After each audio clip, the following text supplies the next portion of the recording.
1.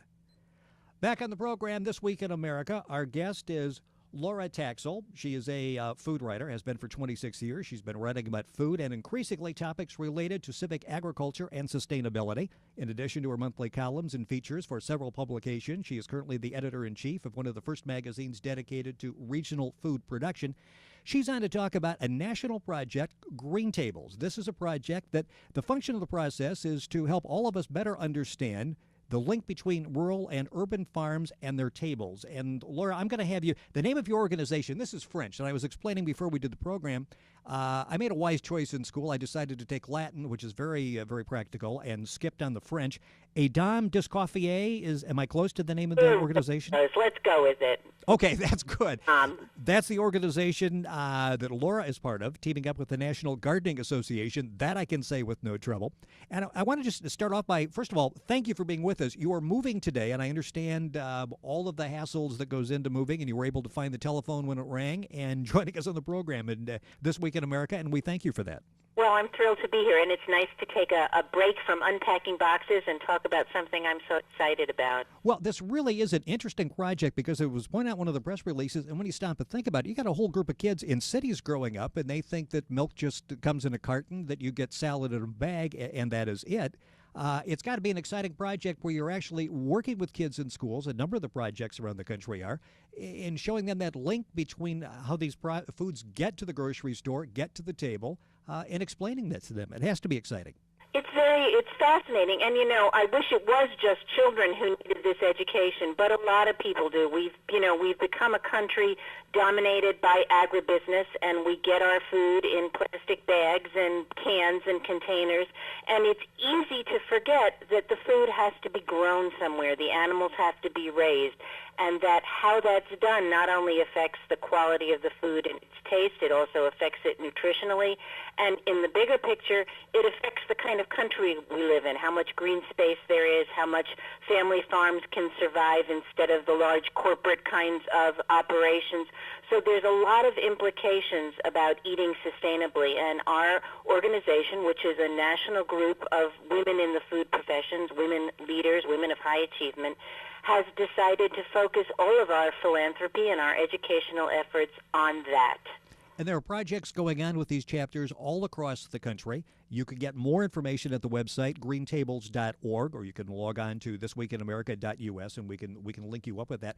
I mentioned in the intro, one of the things you talk about, and Laura Taxel is our guest on This Week in America, talking about a project urging healthier food choices for all of us. I talk about, increasingly, you've been writing about sustainability. Explain that. You mentioned very briefly the family farm and what is happening with the family farm. Right. Sustainability is the idea that how we do things today impacts the world that we and our children will live in tomorrow and for many tomorrows to come.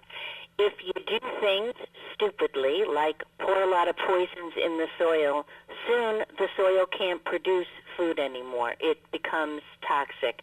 So sustainability is the idea of coming up with ways to do things that are going to work and work well for the long haul.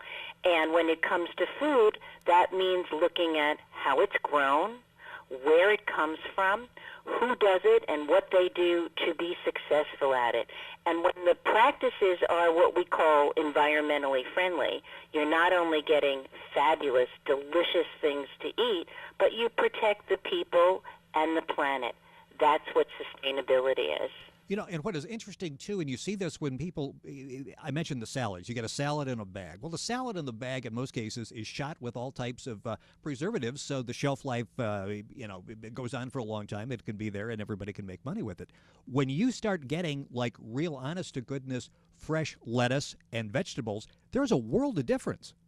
Absolutely. And what Green Tables wants to do is sort of galvanize all the talent in our national organization, which has 26 chapters around the world, actually, to use our expertise. We are chefs, we are food writers like myself, we are restaurant owners, vintners, farmers, people in the hospitality industry, culinary historians, every aspect of our life and culture that involves food is represented in our membership. So we're going to use what we know and the skills that we have to support projects that are already going on, things like farmers markets, for example, symposiums that share information in different communities about what's going on there and how to get involved.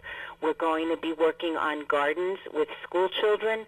We're going to be doing cooking demonstrations, a whole array of things to bring this subject into the public forum and get people talking about it, get people thinking about it, and hopefully kind of get people on board to want to support these kinds of really forward-thinking efforts that are producing good food for the future.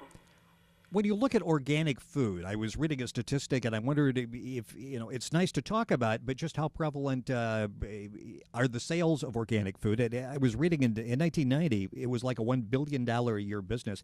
Now it's up to almost $15 billion. So organic food is doing well? I think it is because people are interested in food that is clean, that is pure, that is wholesome and healthy. But you can't confuse fresh and local with organic. Organic is a particular standard, but most of the food that's grown on small family farms, that's raised locally and sold when it's fresh picked, is not got the same kind of chemical pesticides that you have when you're an agribusiness company growing hundreds and thousands of acres and trying to control that with the sort of industrial means. So there's a lot of good food that may not bear the organic label, but it is also pure and awesome. And so we don't want to just sort of limit ourselves to that one little niche. Laura, unfortunately, we are out of time. We thank you so much for joining us. The website is greentables.org. The program is This Week in America. Sean Bratton, executive producer. Scott Pinkerton, associate producer. Jay Anderson, segment producer. Ben Watson, web development. Otto Bichet, director of engineering. This Week in America, produced by Blue Funk Broadcasting and distributed by Syndication Networks Corporation, Morton Grove, Illinois.